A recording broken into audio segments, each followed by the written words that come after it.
All right, everybody, welcome back to the channel. Looking forward to a really cool video here with everybody, and we're going to be going into pressure points for how to create lag the right way. And I think one of the cool ways that we can talk about this is how we can do this inside of a more tension-free environment in the right point of our golf swing. So me teaching on almost a daily basis right here, one of the biggest things that I see average amateurs struggling with is how they're actually loading, storing, and transferring energy with the golf club from the top.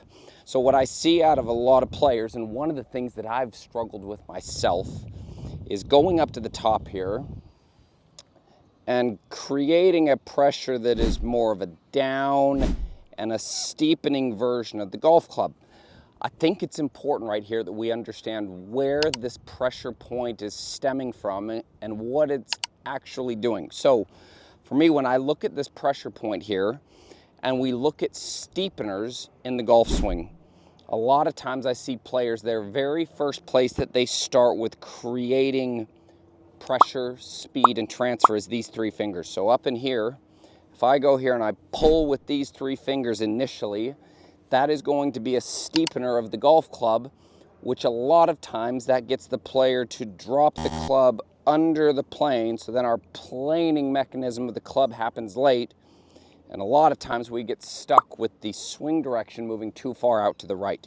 One of the other pieces that this could also come from is a rotation of the forearm in this manner right here. So if you take your thumb like this with me, rotate that and pull. So when I rotate this and I pull from the top, if I rotate this way and pull in this fashion right in here, that's kind of our steepener. We can see for me that time I actually pulled it left. I see a lot of times players will even go this direction, drop it more under late, and the swing direction gets too far out to the right. So here's how I want you to look at this and how I want you to actually practice feeling this. If you take your trail hand and you open it up right here, we have, obviously we've got our hand and we've got 4 different fingers right in here, including our thumb would be a 5th. And I want you to point out where your index finger is and basically touching the bottom knuckle joint right in there. So if you thought about this, if I'm up to the top, and let's say I took my index finger and my thumb off the club, when I apply pressure from these 3 fingers, that is pulling that away from that knuckle joint. That right there is our steepener. Now, if I'm able to actually move the golf club into that knuckle right there deeper, if I move that into that knuckle deeper right there, we can see that is something that would help keep the golf club there on plane. But if I rotate and I pull, that would move away from that, and that would start to steepen it. So what we've got is I've got a really cool drill that we're going to go into that I think can help out a lot of players who struggle with this issue right here. So let's get into that. So what I've got right here is I've got a strap right here around my wrist, and I've got this What's That Square cube on my right wrist right here. So if I start out here like this, what you can see from a face-on standpoint is you can see that there is a gap right there in between where my knuckle joint would be on my trail hand, my index finger, and right here. So when we move that knuckle joint back towards this cube, that would be putting the wrist into extension. Now, the point that I want you to bring a lot of awareness to is actually feeling the weight of the grip moving against the underside of your hand, the index finger knuckle. So I'm going to do this right here really slow as a demonstration. So as I work this up to the top, you'll see as I start to bend my wrist, that is moving my wrist closer to where that cube is, and I'm taking the mass of the club and I'm transferring this back to that knuckle. So it's almost like this is a resting place for this. So I'm going to rest the golf club here in that knuckle, and I'm very gently, like right in here, I promise you when you look at this from a tension standpoint, I could almost let go of the golf club. So I need just enough tension to maintain the stability in the club so that I have the ability to move it different directions, and it also gives me access to feel.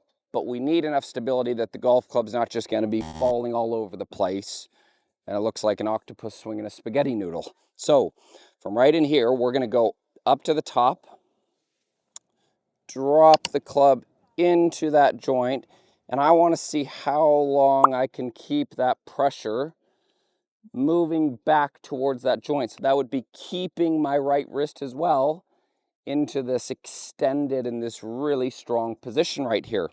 So as we do this, I'm going to go up to the top.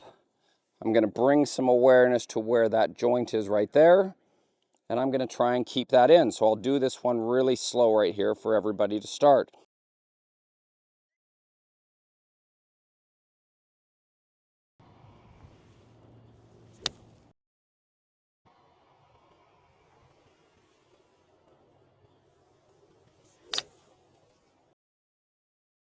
And there's more what that would look like right there. So you can see how my wrist was bending back, and what I paid a lot of attention to was feeling from face on.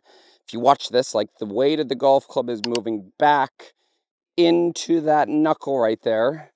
And then from down the line, I'm keeping that pressure against that knuckle. This is what I would say that people refer to as lag, and being able to do this in the proper order. So this is a great demonstration and a great visual tool that you can use. Now, not everybody's gonna have this at home. Here's a drill that I would recommend doing. We're gonna call this wide to narrow, but here's the kicker. What we're going to do right here is we're gonna take our index finger and our thumb off on our trail hand. And as we work this back, what you would see is if I pulled this away, you can see how that golf club would move away from that knuckle joint there in my trail hand, and that would be a steepener of the golf club. So we're going to go wide, very little hinge, drop the golf club into that knuckle, and work that back down to impact. So it would be wide, feel that in the knuckle, keep that deep in the knuckle right there all the way down, and then we'll let it go. Here's what this would look like.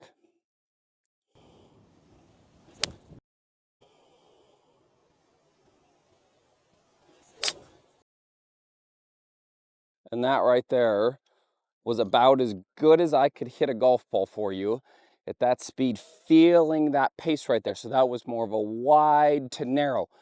Now make sure when you do this, what we're not going wide to narrow with is the arms. We're not going to be pulling the arms into us. We'll maintain that structure, and I'm transferring the weight of the golf club back to that knuckle, and I'm going to keep that there as long as I can. So let me give you one more. So wide to narrow, and I can feel the weight of that golf club in that knuckle. I'm going to keep my thumb and my index finger off the club. Absolutely love this.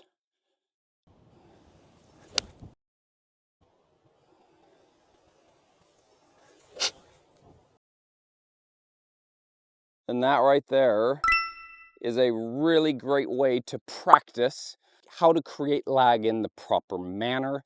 It really gives us a lot of feel of where the golf club is in space. And for me, it's one of my favorite tools that I've used to stop steepening the golf club early in transition. And it really helps me keep that golf club more on plane. So I hope that helps. If you have any questions whatsoever, please don't hesitate to reach out. Leave those in the comments down below. Thank you for watching. We'll see you next time. I hope you enjoyed this video here. If you haven't, please click that subscribe button. You can also click the bell right there, and that's going to notify you every time that I release a new YouTube video. Also, if you haven't, check out that last video that I did. It's right here, pinned to the screen. Thank you so much for your support. I really do appreciate you watching. If you have any questions, any comments, please leave those below, and I will make sure I get back to each and every one of you. So thank you again. Appreciate your support. We'll see you next time.